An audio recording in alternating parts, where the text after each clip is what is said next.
Bonjour à vous. J'ai profité de la période du confinement pour faire quelque chose que je voulais faire depuis longtemps. Faire une nouvelle version remaniée d'articles que j'avais fait il y a longtemps pour un forum, articles sur la production d'animés pour le cinéma et la vidéo dans les années 80 et pour la télévision dans la seconde moitié des années 90 et le début des années 2000, ainsi que sur les adaptations des œuvres de Rumiko Takahashi. Cette fois-ci, agrémenté d'extraits vidéo à même l'article. Puis, j'ai étendu mon sujet pour présenter les animés les plus marquants à ma connaissance pour la télévision, puis pour le cinéma et la vidéo. Quoique ça mériterait d'être accompagné pour une vidéo ou une série de vidéos sur les films de la Toei dans les années fin 50, 60 et 70 faits par quelqu'un d'autre que moi. Seulement voilà. Mes vidéos ont été fortement censurées par YouTube. Surtout ma première série sur l'économie des animés. Je vais, avec ce dernier projet vidéo sur les animés, tenter de contourner le problème. Pas pour profiter d'extraits, je ne monétise personnellement aucune vidéo, libre au possesseur de droit de le faire tant qu'il ne m'empêche pas de mettre ce peu de contenu sur le tube. Pour commencer, je vous recommande chaudement de voir Akira, c'est très bon. Un film qui a eu un budget de 1,1 billion de yens, c'est-à-dire 9 millions de dollars américains, et qui a récolté 1,7 billion de yens au Japon, ce qui n'est pas beaucoup, mais 49 millions de dollars au monde. C'est une adaptation pas tout à fait fidèle du manga de Katsuhiro Otomo, mais c'est fait par lui-même en tant que réalisateur et scénariste. Pour moi, c'est plus une adaptation de la première moitié du manga dans laquelle s'intègrent des éléments de la seconde moitié. Néanmoins, un film extraordinaire. Akira? C'est assez Tetsuo. Essaies-tu de le tuer? La ferme! Ne donne pas des ordres! Surgira quelques années plus tard, Neon Genesis Evangelion. OVNI influent de par son originalité, sa déconstruction, sa diffusion nocturne et sa fin très particulière ayant provoqué la colère de plus d'un. Une série de robots géants pilotés par des adolescents ayant des problèmes psychologiques.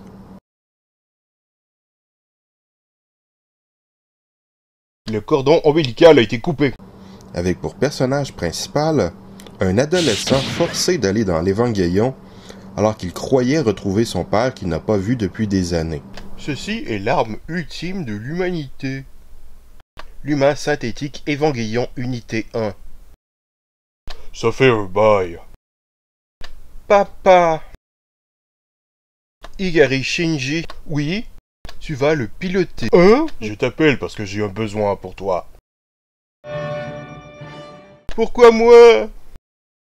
Parce que personne d'autre ne peut. Une œuvre inspirée par la religion catholique et le bouddhisme, mais juste pour le style. Sans aucun doute, c'est la clé du projet de complémentarité de l'homme, non? En effet, c'est le premier humain, Adam. Si c'est très dramatique, il y a tout de même aussi quelques traces d'humour. C'est ta maison maintenant, Shinji?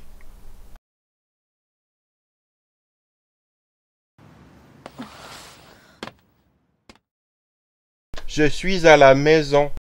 Bienvenue. Excuse-moi, peux-tu mettre la bouffe dans le frigo? Oui. Glace. Collation. Et juste de la bière.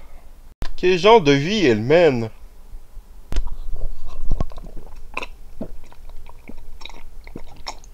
Ah! Ah! La vie a son meilleur! Ce n'est pas une excuse, ne fais pas ton difficile! Non, ce n'est pas ça en fait. C'est bien, non? Manger avec quelqu'un d'autre. Oui.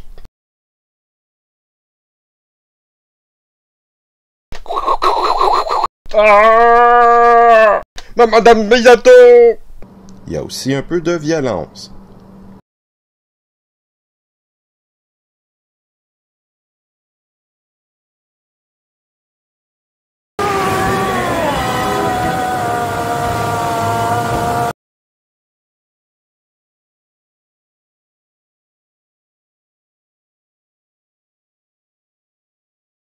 mais c'est surtout un trip zarbe d'auteur, fortement psychologique, inspiré par ses dépressions.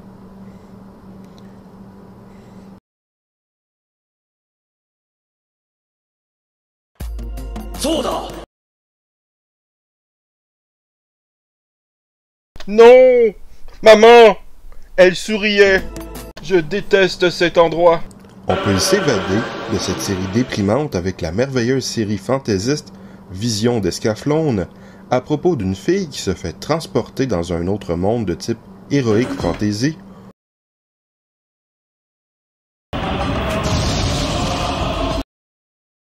Où on est?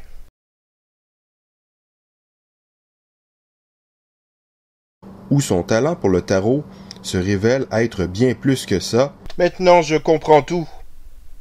Un monde suspendu au-delà de la Lune. Un monde incroyable appelé Gaïa. Des visions prophétiques. Allen, fuyez vite! Un univers de type Heroic Fantasy dans lequel il y a pourtant des mechas dans un style très médiéval. Une série servie par une très belle animation et la superbe musique de Yoko Kanno. Une série qui sait s'adresser à tous. Cette charmante demoiselle viendrait de là-bas, c'est ce que tu essaies de me dire? Mais oui, c'est ce que je me tue à vous dire depuis le début. Alors, admettons. Revolutiony Girl Utena révolutionne le shoujo. Un prince est apparu devant la princesse, chevauchant un cheval blanc.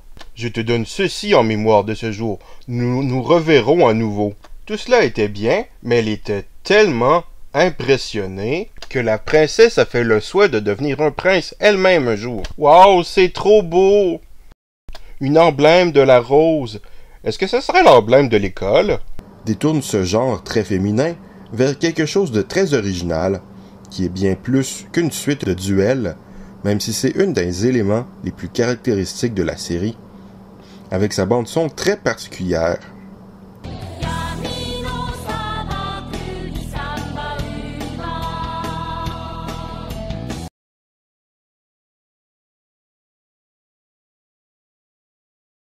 Accorde-moi le pouvoir de révolutionner le monde! En garde!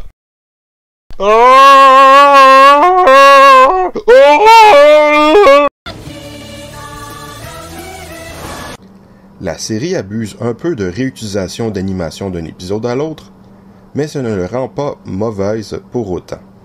La série devient progressivement de plus en plus sombre pour se terminer en une apothéose avec une fin ouverte à interprétation, mais cela n'empêche pas l'utilisation d'un humour assez particulier. Ils ont échangé de personnalité? Regarde juste ces photos que nous avons prises en cachette dans les derniers jours. Excusez-moi, par hasard, connaissez-vous les pistes secrètes 9 trillions? Ça me serait utile. Le quoi secret? Il y aura un film, mais puisqu'il est impossible de résumer une telle série conceptuelle, ce dernier se contente de jongler avec les symboles, ce qui ne l'empêche pas d'être très cool. Kari Kanno, comédie sentimentale adaptée d'un manga qui sera interrompu en plein milieu de l'intrigue, utilisant son manque de budget pour en faire une force. Pas du tout, regarde-toi! Zut, commencer la journée en le rencontrant. Mais mon masque ne va pas tomber en morceaux pour si peu. Se démarquant par sa mise en scène et son alternance entre moments humoristiques et sérieux. Oh, j'aime cette personne. Cette personne qui se blesse pour protéger ceux qui l'aiment.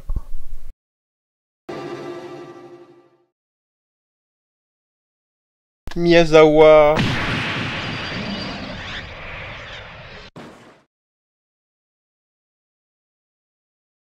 Pourquoi t'as fait ça? Ça va pas la tête? C'est le vrai, Agrima. N'ayant pas peur d'expérimenter un peu, quand ils ont commencé l'école secondaire, leur monde a grandement changé. Ah, je sais pourquoi je l'aime tellement maintenant. Même si la série peut paraître un peu générique de par son caractère design, et si la série abuse sur les résumés d'intrigue. Un résumé de ce qui est arrivé!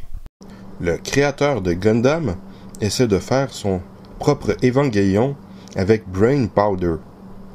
vieux projet de série stylisée de mecha qui essaie plusieurs trucs qui ne sont pas toujours réussis, tels que l'utilisation de musique un peu étrange de Yoko Kanno. Aïe, bobo, ma tête!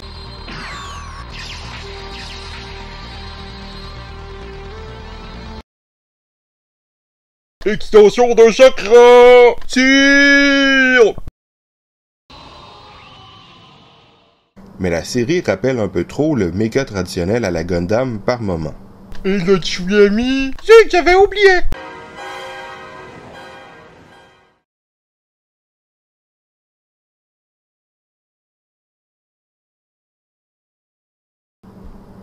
Excel Saga, un délire absurde de n'importe quoi. Chaque épisode est une mission ratée de domination de la ville et une parodie d'un genre ou l'autre. Ah! Crossu! Tu peux y arriver! Je n'ai pas de base pour le dire, mais il est trop tôt pour mourir! Ah zut! Elle voit sa vie défiler! C'est mauvais signe! Réveille-toi, Excel! Excel, tu ne dois pas mourir au début de la série. Vous êtes... Je suis la volonté, la grande volonté du macrocosme. Ce monde est corrompu. Amour. Pour prévenir une plus grande dégénérescence, le monde doit devenir bien. Par contre... Yahoo, Lord El Palazzo! Amour dynamite, Lord El Palazzo!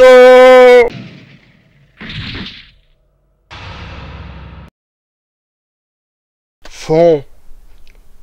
C'est rare. Ça sera plus difficile à détecter comme ça. Les créateurs de la série ont ouvertement décidé de faire ce qu'aurait dû être Evangelion selon eux. On a donc droit à de nombreuses similitudes. Bien évidemment, ça aurait été trop nul de reprendre la même trame inspirée du christianisme et du bouddhisme. On s'inspire plutôt de musique et d'anciennes civilisations. Après avoir quitté un Tokyo sous contrôle, en fauchant un mecha, une ado se trouve dans un futur post-apocalyptique où il devra sauver le monde. En fait, c'est bien plus développé que ça. L'intrigue est très complexe et les personnages et leurs relations sont bien approfondis. La série joue la carte du très complexe et stylisé, mais pas vraiment expérimental, pas sous la forme. Sans doute plus compliqué, mais raconté de manière plus compréhensible qu'Evangelion. Une série intéressante, qui ressent peut-être un peu trop la repompe de son grand frère, mais qui le fait très bien, avec sa propre thématique et ses moments forts qui ne sont pas des copier-coller. Princesse Tutu, un trip zarbe sur le ballet, une série de Magical Girl psychédélique, avec une étudiante maladroite de danse qui se transforme en grande ballerine, Princesse Tutu. Te souviens-tu de qui tu es maintenant? Je suis Princesse Tutu!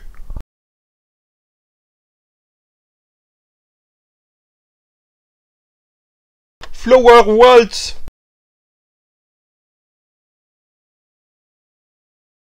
Qui cherche les morceaux éparpillés du cœur du prince.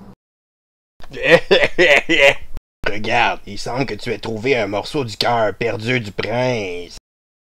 Maintenant, révèle le mystère pour moi, Princesse Tutu. Dansons ensemble. Autant que ton cœur le souhaite. En vérité, une canne qui se transforme en étudiante qui se transforme en Princesse Tutu. Un trip très cool. Dans l'histoire? Oui, il est sorti de l'histoire et il a perdu son cœur pour enfermer le corbeau.